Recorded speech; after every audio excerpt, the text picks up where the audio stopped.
Kasunod ng mainit na Heroes Welcome, patuloy ang pagbuhos ng milyones na cash incentives si 2024 Paris Olympics double gold medalist Carlos Yulo. At sa ngayon, Wedge, si Carlos Yulo na ang atletang tatanggap ng pinakamalaking cash incentives sa kasaysayan ng bansa. At eto pa, Ali, bukod sa cash incentives, ginawaran din si Yulo ng Presidential Medal of Merit ni Pangulong Ferdinand Bongbong Marcos Jr. Makibalita tayo kay Eden Suarez Santos. Carlos Yulo will also be receiving 20 million pesos from the Office of the President, in addition to incentives under the National Athletes and Coaches Benefits and Incentives Act. An ABD card from the MTRCB valid until June 30, 2025, and travel tax exemption until June 30, 2028, courtesy of TIEZA. Sa sobrang tuwa at saya, tinapatan ni Pangulong Ferdinand Marcos Jr. ang 20 million pesos na cash incentives ni 2024 Paris Olympics double gold medalist Carlos Yulo. Sa Heroes Welcome na ginanap sa Malacanang para sa mga Olympian, ay sinabi ni Pangulong Marcos na dodoblihin niya ang insentibo ni Yulo. Batay sa Republic Act 10699 na tinatawag ding National Athletes and Coaches Benefits and Incentives Act, bibigyan ng 10 milyong pisong insentibo ang mga Pilipinong nakakuha ng gintong medalya sa Olympic Games. Lalabas na 40 million pesos ang makukuha ni Yulo, habang tig 4 million pesos naman sina Ira Villegas at Nesty Petesio na parehong nag-uwi ng bronze medal, at ang nalalabing non-medalist ay tatanggap ng tig 2 million pesos. Ang 40 million pesos ni Yulo ay itinuturing na pinakamalaking cash incentives na nakuha ng isang atleta mula sa gobyerno.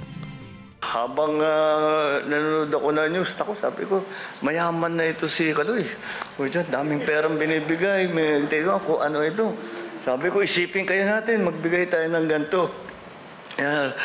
Meron nang nagbigay, dalawa pa. Sabi ko, oh, sige, paano natin gagawin to? So, I said, I thought that what we should do is really recognize all the athletes. Number one, all the athletes. I think any athlete, so lahat naman ng atleta natin, bigyan na natin basta nag-Olympian. Bigyan natin tig 1 milyon, di ba?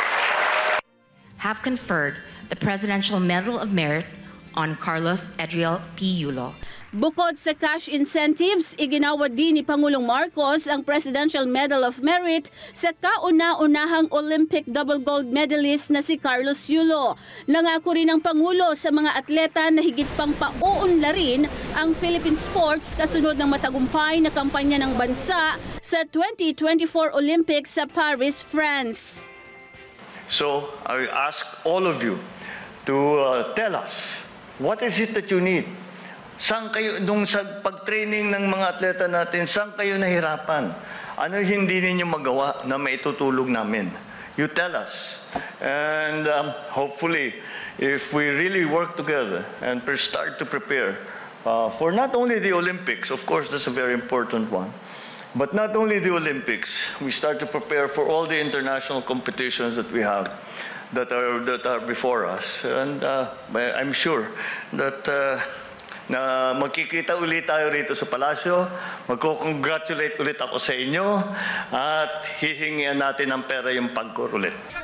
Tiniyak naman ni Yulo na muli siyang sasabak sa susunod na Olympics sa 2028. Pero magpapahinga muna siya bago ang matinding pagsasanay.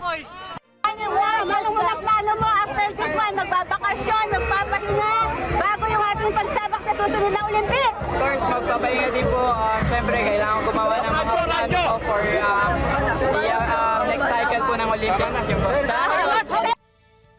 Hindi rin nakalimutan ni Pangulong Marcos ang pagod at dedikasyon ng mga coach. Tatanggap ang bawat coaching team ng 500,000 pesos.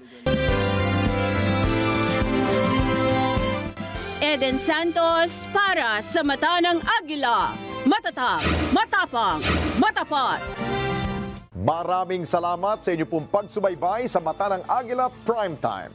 Para malaman ang matatag, matapang at matapat na mga balita, i-follow lamang at mag-subscribe sa @net25tv.